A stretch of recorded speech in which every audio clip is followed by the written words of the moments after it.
Good evening. Welcome to the May edition of the Astronomy Public Tours. The Astro Public Tours is a free event produced and managed by the graduate students here at the Department of Astronomy and Astrophysics at U of T. And it is generously supported by both the department and the Dunlap Institute for Astronomy and Astrophysics. We have, again, quite a few events coming up in the next few months. The one coming up most quickly is on May the 11th. That's next Saturday. That's going to be science all-day outdoor science fair run by all of the science and engineering departments here at U of T, as well as other universities across Canada. So it is family-friendly. There's a lot of fun activities, and you get a chance to meet people from all walks of research life. So tonight's tour is structured into two parts. First, there's a lecture. You guys are here. And then following the lecture, there's going to be a combination of planetarium shows and telescope observing. I'll be talking about how to get to each event after the talk, so please stay seated for announcements, post questions. So tonight we'll be talking about exoplanets, which is one of the newest fields in all of astrophysics, because the first extrasolar planet was not discovered until about 20 years ago. And ever since then, we've been finding stranger and stranger things that have tested the limits of our understanding. Lisa will be telling us about a few of those planets tonight. Lisa is a graduate student who did her undergrad at the University of Guelph and then spent a year traveling before coming here. And she currently works with Ray J on finding and characterizing extrasolar planets. Lisa. Thanks.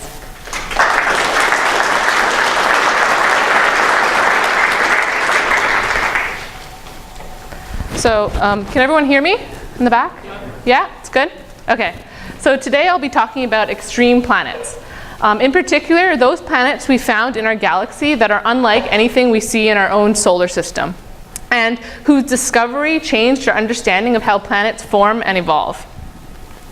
So before we start, I just want to go through what an extrasolar planet or exoplanet is, and it's basically any planet that's found outside our solar system.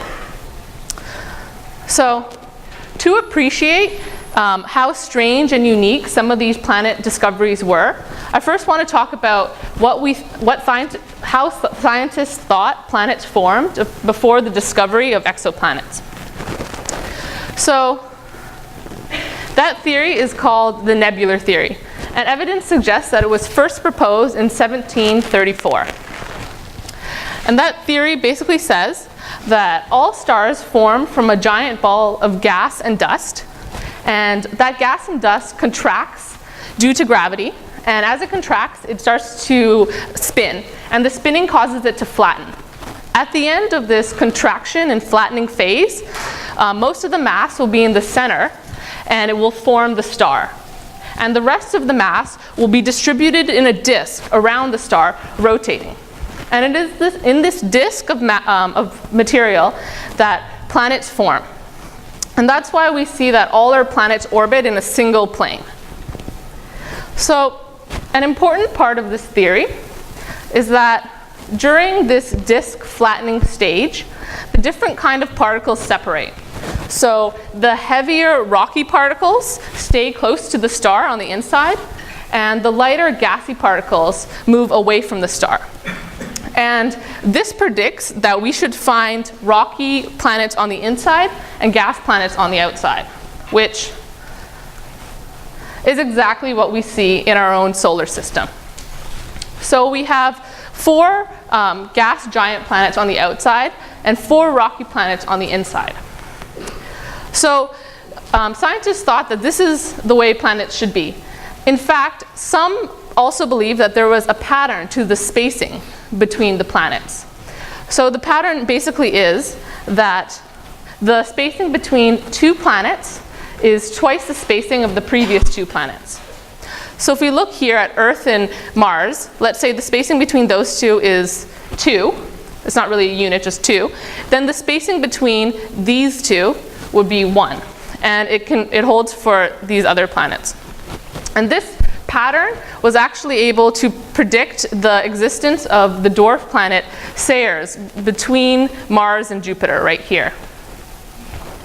There's been no solid evidence for why this pattern exists, but at the time it was thought that scientists would find planets with a distribution something like this. Furthermore, scientists thought that planets would only exist around stars like our sun. So stars around the main sequence, on the main sequence. So the main sequence is a time in a star's life when it is said to be alive, or it's burning hydrogen in its core. So it does this for most of its life, and then when most of its hydrogen is used up, it enters what's known as it becomes what's known as a red giant, and it expands. Our sun is thought to become a red giant at some time eventually in its future. And when it does, it's going to expand to about the size of Earth's orbit, so really big. And it's most likely that Mercury will get engulfed by our sun, and possibly also Earth. So after this stage, the red giant stage, our sun will become a white dwarf. But if our sun was larger, more massive, it would not become a white dwarf, and it would instead undergo a giant explosion known as a supernova. And after this giant explosion, what will be left in the center are these strange and exotic stars. Either a neutron star or a black hole will be left in the center of this giant explosion. So before the discovery of the first exoplanet, it was thought that planets could actually only survive around these kind of stars, because they didn't think that a planet could survive a supernova explosion. So we expected to find planets only around these guys. So in the mid-1900s, scientists thought they knew a lot about our solar system, and they thought they knew what they were going to find. So they turned to the rest of the galaxy. And for almost half a century, they looked for exoplanets, but they didn't find anything. And that brings me to my next question. Why are exoplanets so hard to find? Why can't we just use our giant telescope and go out there and take a picture of an exoplanet like we're taking a picture of the moon? And that's for three main reasons. The first is that these exoplanets are really far away. If we want to compare that to how far away the moon is and how big the moon looks, the moon from Earth is about 400,000 kilometers away. And when we look at the moon from Earth, it looks about the size of our thumbnail. If you're holding your thumbnail about at an arm's length away, that's the size that the moon looks. Now, our closest neighbor, Alpha Centauri, our closest neighboring star is Alpha Centauri. And Alpha Centauri is 4 light years away. That's 110 million times farther away than the moon is from the sun, moon is from the Earth. So if we now took our thumbnail, if we now took the moon and moved it so that it orbits around Alpha Centauri, it would look like as if we were taking our thumbnail and looking at it and then extending our arm so that it was 110 million times as long. And that's what it would be like to try and look at a planet around our closest star, Alpha Centauri. And we know that most stars are not around most planets are not around Alpha Centauri. They are much, much farther away, which makes seeing them even harder. The next reason why exoplanets are so hard to find is that they are very dim, so they don't give off a lot of light. And cameras and telescopes work by picking up or detecting photons. So if an exoplanet doesn't give off any light, even if it's really close by and our cameras are really good, we won't be able to see it. And then, but actually, many exoplanets actually give off a lot of light because they're quite hot. So they're quite hot, so they get quite bright. And our technology is becoming good enough now that we're able to see planets that are closer, more nearby. But there's this third reason we can't see that exoplanets are so hard to find. And that's due to the glare from their parent star. So imagine an exoplanet is right here on the 20th floor of this apartment building, of this office building. And it's very bright, but it's not as bright as the sun. But we have a camera with an infinite amount of zoom. We still won't be able to see this planet because of the glare from the sun. So that's the third obstacle that early planet hunters had to overcome. And they did. And to do this, they used indirect methods. So those are some of the methods I'm going to be talking about today. The indirect methods were at first not very versatile. They could only find very specific planets in very specific circumstances. But over the last 20 years, new methods have been developed, and more cost efficient and quicker and more versatile methods were developed. And I can say now that as of Monday, from Wikipedia, there are 878 confirmed exoplanets. So that's a lot, and we've come a long way. So for my talk, I'm going to start at the beginning and talk about the first exoplanet discovery. So the first discovery was in 1992, and it was by two radio astronomers, one of which was actually a Canadian by the name of Dale Frail, and he actually did his undergrad, he did his PhD here at U of T. And this first discovery was really scrutinized because a year prior, another group had actually claimed that they found the first planet. But then when they went back and looked at their data, they actually saw that it was caused by an error in their code. So this planet was under a lot of scrutiny. And actually, these two astronomers weren't even looking for planets when they found it, when they found this one. That's because they were studying this exotic type of star known as a pulsar. So this pulsar is a type of neutron star. And as I said before, scientists only believe that they'd be able to find planets around these types of stars. So no one expected to find one around a pulsar. But of course, they were wrong, and the first planet found was around a pulsar. So this pulsar has the very elegant name of pulsar B1257 plus 12b. And it has a mass of 4 times that of the Earth and a year of 66 Earth days. So that puts it at about a distance of Mercury. But what's really unexpected about, what's really intriguing about this pulsar is that this planet, that it shouldn't have existed because it had a really rough life. So I'll start at the beginning of its life. It lived for most of its life around a main sequence star, happily, like our sun. And then as the star started to expand, it was actually engulfed, because it's at the distance of about Mercury. It was actually engulfed by the star.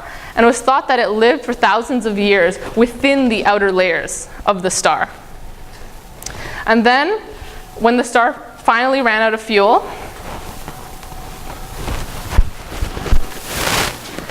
it exploded in a big supernova. And this planet survived it all. And for this reason, I call this planet the survivor.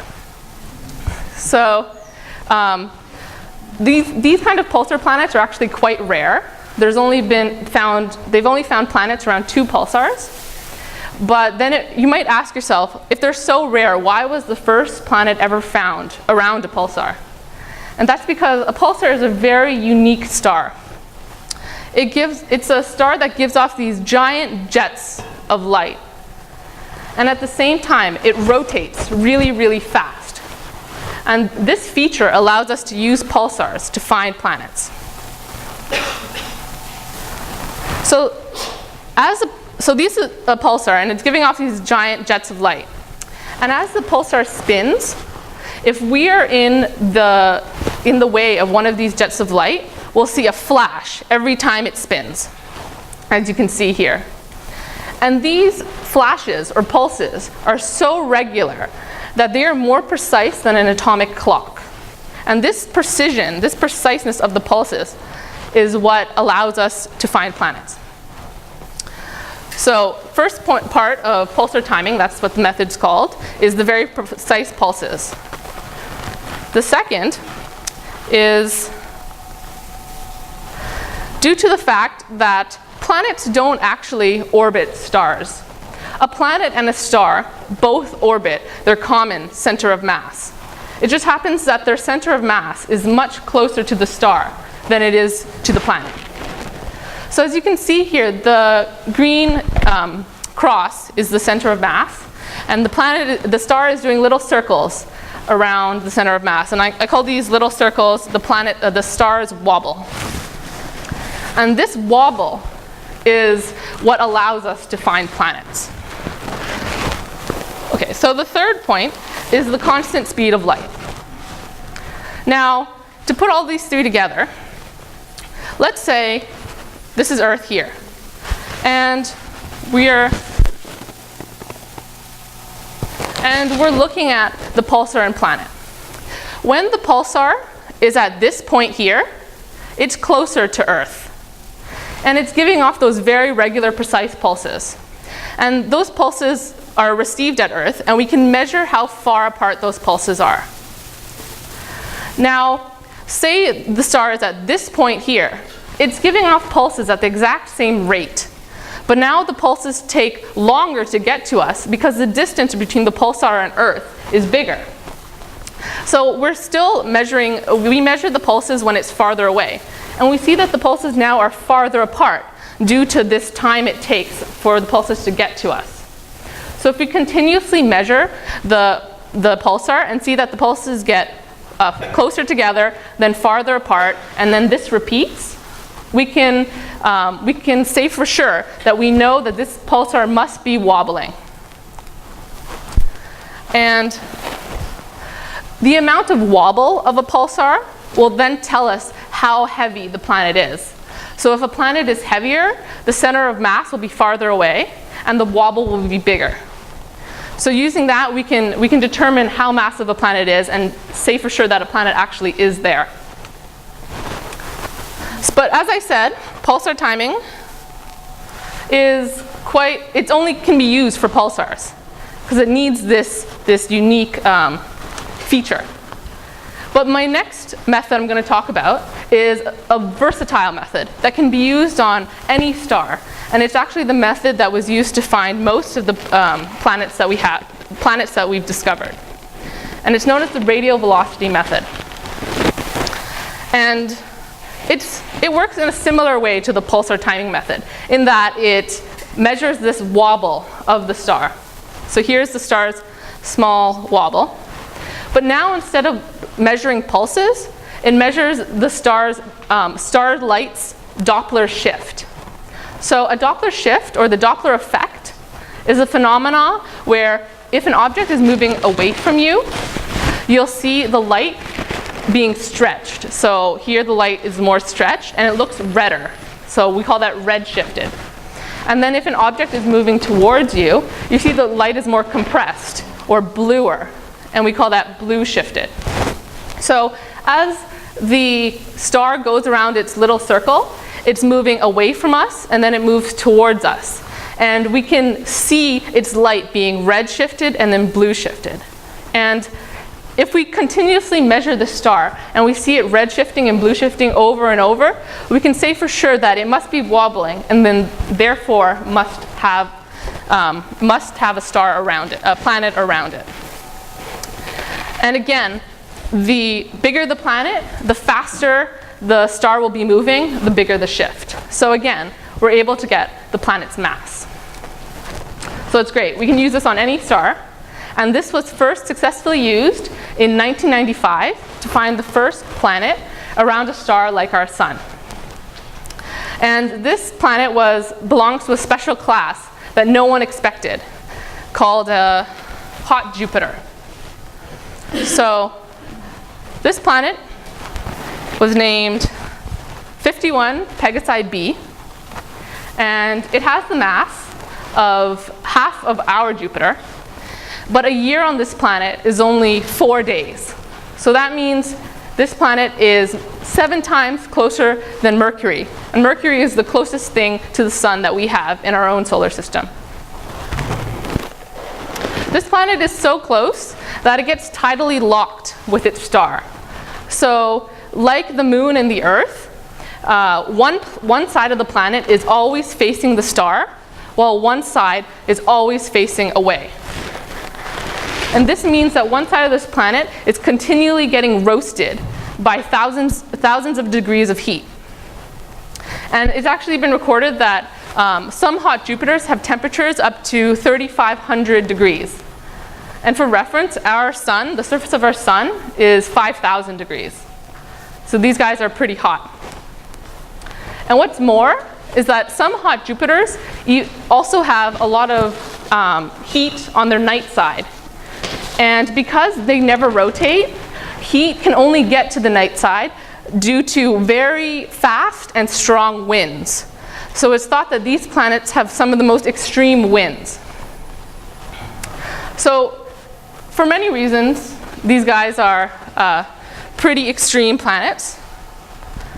But what was most extreme or unexpected about them was even their existence.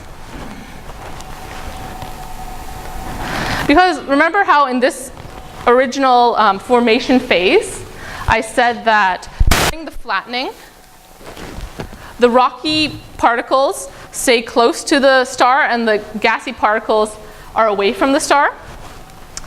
And hot Jupiters are like our Jupiter. They're made of mostly gas. So how could such a planet form so close to its star? This was totally unexpected. We thought we would find a distribution like we have. We even thought maybe the spacing would be similar, and we found nothing like that. So for a while, scientists thought about it, contemplated what could be the cause of this, and they came to the conclusion that the original theory was correct, but now they adjusted the theory to include the idea of planet migration. So this is an artist's rendition of what it might look like during that initial flattening and planet formation phase. Some planets have already been formed, but there's still a lot of dust and debris in the disk of our solar system. And the planets, as they're moving around the star, they collide with this debris. And this causes them to move inwards and outwards depending on which debris they hit. And in the case of hot Jupiters, it's thought that these planets move inwards. And when they move inwards and they finally reach this portion near the star where there's an absence of debris, they end their migration. So these planets were the first found using radial velocity, but they're actually not that common. We've only found about 50 hot Jupiters so far. And the reason we found them first is because the radial velocity method is biased towards finding big planets very close to the star, because those are the kind of planets that create the biggest wobble. But nevertheless, the discovery of these planets started to make scientists think that, look, things might not be exactly how we thought they were. And this was a very, very unexpected find. So that's the radial velocity method, and that gives us the planet's mass. But things really start to get interesting when the first planet transit was found. So using the transit method. So what is the transit method? The transit method is unlike the other two methods because it doesn't look for this wobble of the star. The transit method looks for the blockage of starlight caused by a planet, otherwise known as a transit or an eclipse. So this only happens under very specific circumstances. This would only happen if us on Earth, the planet, and the planet's star are perfectly aligned. So if we are looking at a system like ours, from the top down or from the bottom up, we wouldn't be able to see any transits because they would never cross in front of the star. But then if we looked at the same system edge on, like this, we'd be able to see, we're more likely to see the planet transit, and often we can actually see many planets transit because it's more likely in this scenario because all the planets are in one single plane. But as I said earlier, you can't just go out and take a picture like this. If we could, then, you know. But instead, we look at the star's overall brightness. So here's a plot of the overall brightness of the star versus time. And here you can see these dots represent the overall brightness. When the planet is not in front of the star, the star has a constant overall brightness. But then when the planet moves in front, it blocks a certain portion and the overall brightness drops down by a lot. And we can actually measure this dip. And by measuring how big this dip is, it'll tell us exactly how big this planet is. So the bigger the planet, the bigger the size of the planet, the deeper the dip. So that's great. We now know the planet's size. The other two methods would only tell us the planet's mass. So now we have the planet's size and the planet's mass. And then with these two quantities, we can calculate the planet's density. Density is a very important topic because it actually tells us something about the structure of the planet. So of the 878 confirmed, only about 200 to 300 have both radial velocity and transit. That means only 200 to 300 have. And for most of them, the densities are quite similar to what we find here. And we're finding rocky planets, gassy planets. But there are a few that who have properties that are a little bit different. And I'm just going to highlight it here. First is a low density planet. So this planet is a water world. So its name is GJ1214b.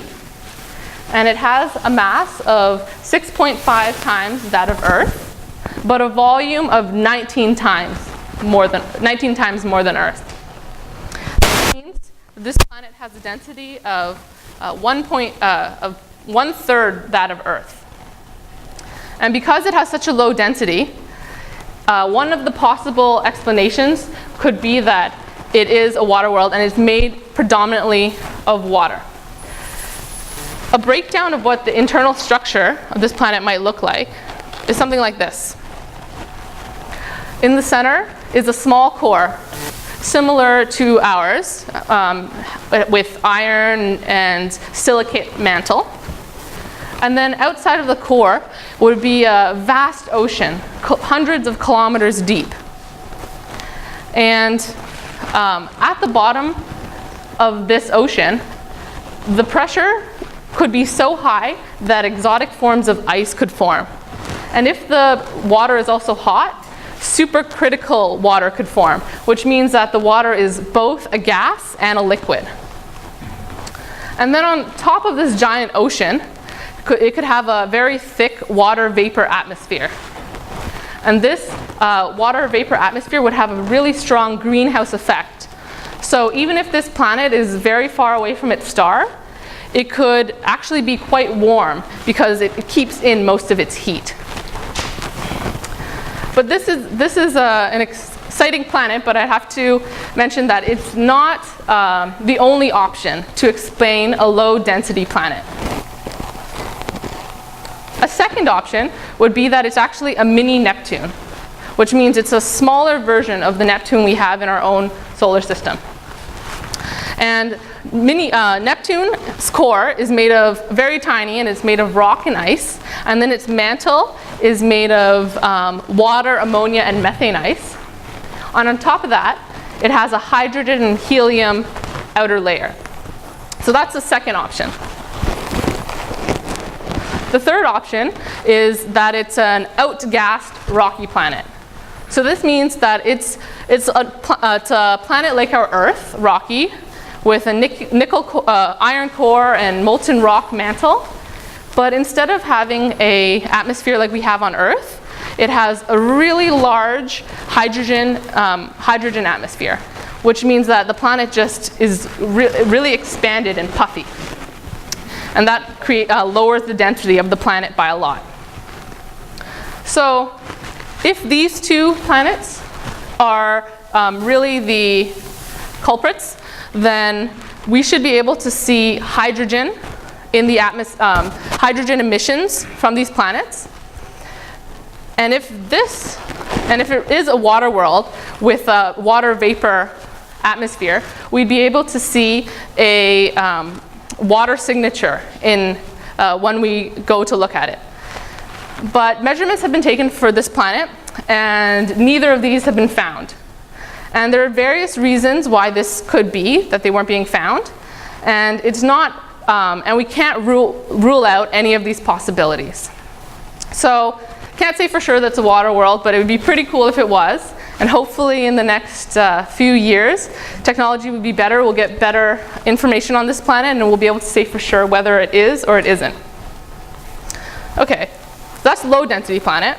Now on the other side is a high density planet. And it's a special kind of high density planet because it's thought to be a diamond planet. So this is the planet. This planet is named 55 Centauri E, and it has a year of only 17 hours. So it's really, really close to the star. And it's really hot. It has a mass of 8.6 times that of Earth and a volume 8 times Earth, and a density of about 10% more than Earth. But the density isn't what's so interesting about this planet. It's that it's believed to be a carbon-rich planet. So scientists think that it's carbon-rich because its star is carbon-rich. And as I said before, the stars and planets are all made from the same initial ball of gas and dust. So it's likely that the planets, if the star has an excess of carbon, so do its planets. So now let's say that this is a carbon planet, which is possible. We can then think about what its interior would be made of. And some suggestions are that it could have an iron core and possibly even steel, which is an alloy of carbon and iron. And then around that, it could have molten carbides, which are very hard carbon mixtures. And on top of that, it could have hundreds of kilometer thick layer of diamonds, pure diamonds. So diamonds are a form of carbon, and they are formed in the Earth 150 kilometers below the underground. And they're formed there because that's where the temperature and pressures are high enough to create diamonds. But our Earth is not very rich in carbon. It's mostly rich in oxygen. So carbon is very rare underneath the surface, and that's why diamonds are also very rare. But this planet doesn't have this problem. It has tons of carbon, and because it is so close to its star, it's really, really hot. That means it doesn't need that much pressure in order to form a diamond. So diamonds can actually form quite close to the surface of the planet. So it's possible that it does have 100 or more kilometer thick layer of diamonds. And on the outside, possibly a layer of graphite, which is a form of carbon that we find in our lead pencils. So all carbon. What's interesting also, Forbes magazine listed this planet, listed the worth of this planet, like they do with everything. And they listed it at $27 nonillion. So that's 27 with 30 zeros after it. So yeah, that would make a pretty big engagement, right? Okay, so I've talked about how we can use radial velocity and the transit method together to find interesting exotic planets. Next, I'm going to talk about how we can find really dark objects using the method of gravitational lensing. So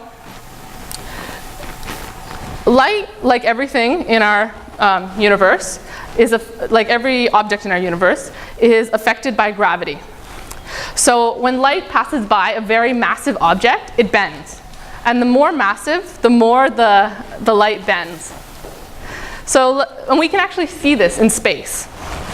So say the Earth is here, and we are looking at this galaxy here. We'll see the light from this galaxy, but we'll also see the light from the galaxy behind this one, because the light from this galaxy bends due to the foreground galaxy and comes to us. And how that looks is something like this. So here you can see this is the foreground galaxy, and these streams of light on the outside, kind of creating this circle, are the background galaxy. And they've been warped, but we can still see the light from them. So planets are much less massive than galaxies, but they can still do this. They still bend light. They have mass. And when they pass in front of a star, they can bend that starlight for a certain amount of time and create like almost a reflection of the star. And that will cause the overall brightness to look brighter for a short period of time. So the brightness of this one star will look like 2 stars for a very short period of time. So if we detect these kind of events, we can say whether or not a planet is there.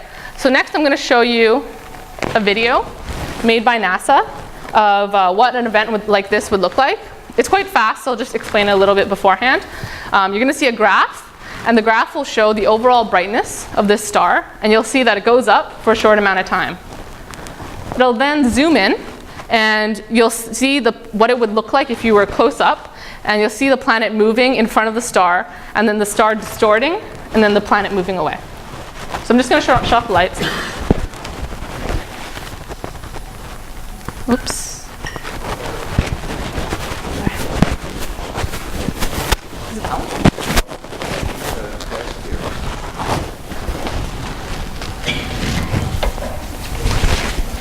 Oh, no, maybe. Well, there's somewhere in here I see they play with the switches. The light was on before. Sorry. Okay.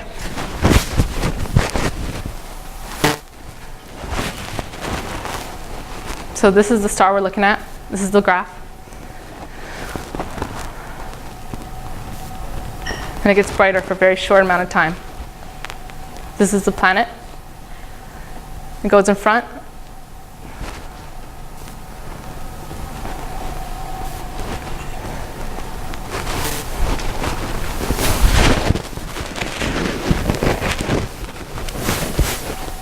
Is that, whatever. Yes, so this is a depiction of what such an event would look like. And what these kind of events, gravitationally lensed events, can find are very dark objects that would otherwise be invisible because they don't give off any light. And one such object that it can find is something known as a rogue planet. So a rogue planet is a planet that has does not orbit a star. It orbits the Milky Way itself. And it's thought that 2 to 1,000 times more rogue planets exist in our solar system than stars. But there's no way to be sure exactly how many exist because they're so hard to find because they're so dark and so small. So the first rogue planet found was Cha 110913773444, and it had a mass of about 8 Jupiters. It has a mass of about 8 Jupiters. And rogue planets, and it's not sure how exactly rogue planets form. We've only found a handful, and we're not sure exactly how they form. There's 2 possible formation mechanisms. And one is that they are ejected planets. So during this formation stage, instead of moving inwards like hot Jupiters, they moved outwards and they got ejected from the system altogether. And now they wander around the Milky Way alone. And then the second is that they are actually failed stars. So this means that when this initial ball of gas was contracting. There wasn't enough mass in this initial ball to create a star in the center. And instead it creates one of these planets in the center. And then the disk would then form maybe moons around this planet. It's actually been found that some rogue planets actually do have moons around them, which does suggest that it's formed in this second way. But there's no way to be sure exactly how each one forms. Okay, so even though we don't know how it's formed, it's great that we have this technique of gravitational lensing to find these otherwise invisible objects. And I've talked about 4 methods for finding exoplanets in exoplanets outside of our solar system. Now I just want to talk about an object, an interesting object inside our solar system that we've only just learned more about in the last decade. So this might look like a night at the cottage here, night at your cottage, but it's not. This is an artist's rendition of what a day on Saturn's moon Titan might look like. So this is not liquid water. This is actually liquid methane. Titan receives so little light from the sun that it's so cold that methane, which would be a gas on Earth, condenses to form a liquid. The first suggestion that, the first evidence that there was liquid on Titan came in 1995, but because of Titan's very opaque atmosphere, this is what it would look, what it looks like from above Titan. Because of its opaque atmosphere, we weren't sure how much liquid methane actually existed on Titan until they landed this Huygens probe, seen right here, on the surface. And as it went down, it took lots of pictures. And now we know that there's actually a lot of liquid methane on Titan. There's so much liquid methane that lakes can reach up to 2 kilometers wide. And this is a pretty small object compared to our Earth. Most of the lakes, this is a picture of the lakes of Titan, and this is the pole. Most are situated at the poles because the poles are where it's coldest, and liquid methane needs to be really cold in order to condense. There's so much liquid that it actually acts like the water cycle here on Earth. So on Titan it rains liquid methane, and liquid methane collects and it creates rivers, and the rivers erode very slowly, erode the landscape, and even can create mountain-like features. So I think this is one of the most special objects in our solar system. It's the only moon to have more than a trace of atmosphere, and it's the only body other than Earth to have a stable amount of liquid on its surface. And if people actually thought about what if we went and mined all of Titan. So liquid methane can be used as fuel. Liquid methane and other hydrocarbons on Titan can be used as fuel. And if we went and mined all the fuel on Titan, it would be hundreds of times more fuel than the entire fuel reserves of Earth. So if only we had the fuel to get there. But okay. So I've gone through 4 methods: pulsar timing, radial velocity method, transit method, gravitational lensing, and talked about 5 different exoplanets, as well as 1 unique planet in our own, or moon in our own solar system. For my last topic, I want to talk about some future work, future discoveries. So in the next decade or so, a lot of countries are going to be working on a new line of extremely large telescopes.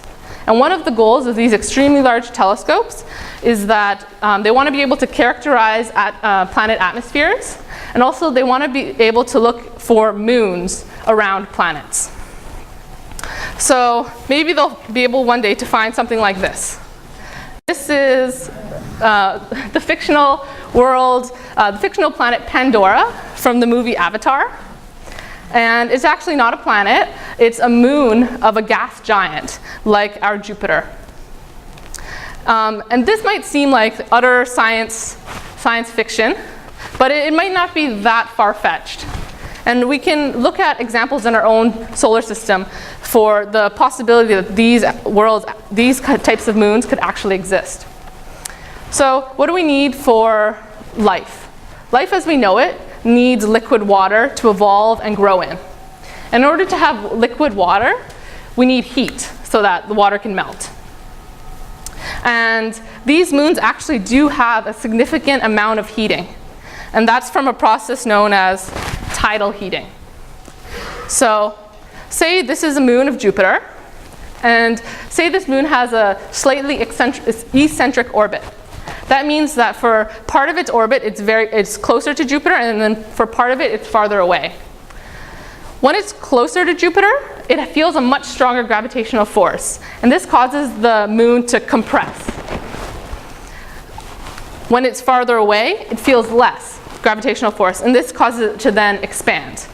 And as it goes around the planet, usually in about a few days, it'll expand and compress. And this continual expansion and compression causes a lot of friction. And this friction causes a lot of heat. And that's why the most volcanic body in our entire solar system is Jupiter's moon Io. So it's just riddled with volcanoes all over its surface. So now we have heat needed for life. Next we need water. And that's kind of easy because we know that many of Saturn and Jupiter's moons are actually very icy. So this is one example. There's a few others. Saturn's moon Enceladus, and you can see that it's mostly ice on its surface. And scientists believe that Enceladus does have quite a bit of tidal heating going on, and because of that, Enceladus and other icy planets are thought to have that they could have these big reservoirs of water underneath the surface. And these reservoirs could also cause geysers on the surface, which is further evidence that these reservoirs exist. So this can actually be seen on Enceladus. This is an actual photo, not an artist's representation of the surface of Enceladus, and you can see here these geysers spewing out. So now we have the heat and we have the water needed for life, and if Enceladus or a moon like Enceladus was bigger and had more gravity, it might be able to actually hold on to some of this ejected material. And if it's able to hold on to the ejected material, it could start to form an atmosphere. And this atmosphere would then lead to further heating because it would hold in more of the heat from the sun. And then create more liquid water and create a better environment for creating life. So all of these components needed to create a habitable moon are seen in our own solar system. And hopefully, sometime in the near future, we'll be able to maybe find a planet with atmosphere like the forest moon of Endor from Star Wars, and be able to turn science fiction like this into science fact. So I'll end it there.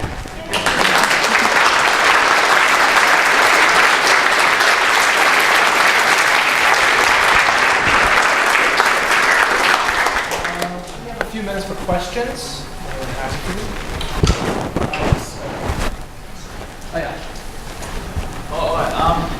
Do you think it'd be more likely for a planet that would be habitable for our type of life? I mean, like just regular Earth life, that basic blueprint. Do you think we're more likely for a water planet or a planet with an atmosphere, a gaseous atmosphere like Earth? Well, one of the main things they're looking for is, we don't live in the water now, but water is a key component of life starting to evolve.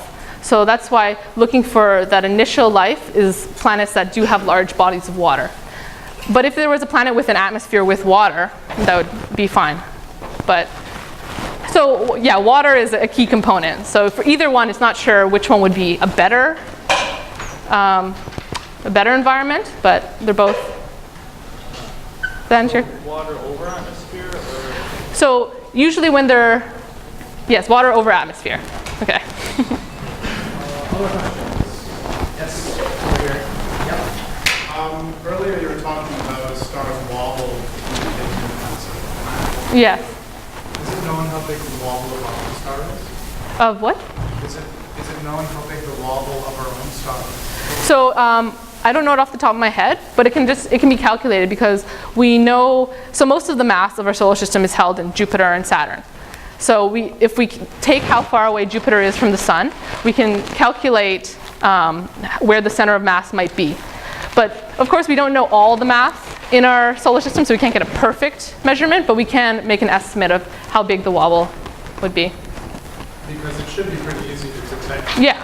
from light from the sun, the wobble of the sun relative to our own planet. The only thing is that Jupiter is quite far away. So as I said, the wobble takes into account both mass and distance. So because Jupiter is so far away, the wobble will actually be quite small. So with our technology, we might not be able to exactly, but since we know how heavy Jupiter is and how far away, we can just calculate it, like, yeah, straight out.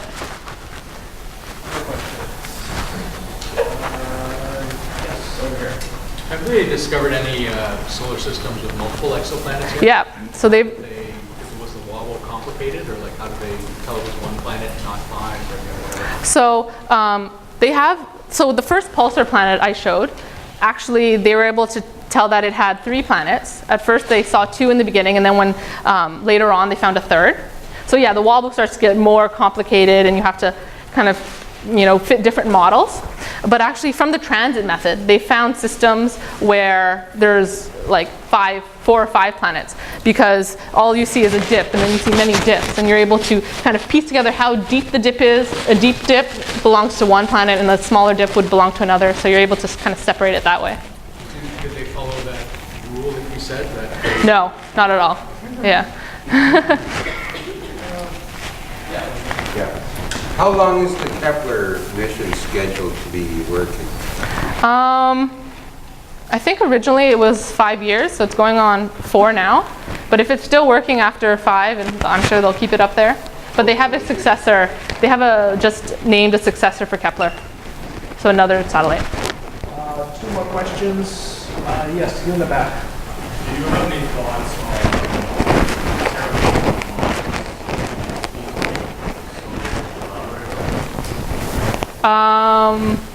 I've watched some shows on it, but I can't really elaborate on it. It looks cool, but I don't know if it's feasible. Yeah. Mars is too cold. The water will freeze. That's what they say, but by creating a more stable atmosphere, it's proposed that it could actually raise the heat. That's the theory, but getting there is the hard part. Yeah. Last question. Anyone in the back? Okay, how about I don't quite understand the mechanism of the formation of a planet. Like, for example, it puzzles me why the gaseous planets would be far from the sun, where the sun is gaseous. So one would expect by just simple logic that these would be the closest one, and the heavy rocky ones, which probably require more time to form heavy metals or something. It's because the sun forms before the planets. The sun forms first, so it is formed of the gas, and the gas goes to the center. But then after the sun is formed, it starts giving off a lot of heat. And that's what pushes the gassy particles away. So the sun forms, and then it starts being really bright, and it starts creating a radiation that pushes the gassy particles outside. So the gas can form the sun first because there's no interferer before that. But once it's formed, then things start to separate. What is the transition to rocks? Like, the gas transforms into rocks, or some of it, and some stays gas away from the sun. So why is gas this? is How usually this helium, hydrogen. They're different elements, is basically. So the initial composition of the ball has elements that form rocks. So like carbon and like other minerals, magnesium and iron, those are what form the rocks, lots of minerals. Those are formed in the sun? No, they're formed in they're from that big ball of gas. Their initial ball of gas, the elements are already there. And why they're there is a whole nother story, and explosions and The kind of the transition to solid rock is a little tricky. yeah. We're going to have to end it there. Give at least another thought.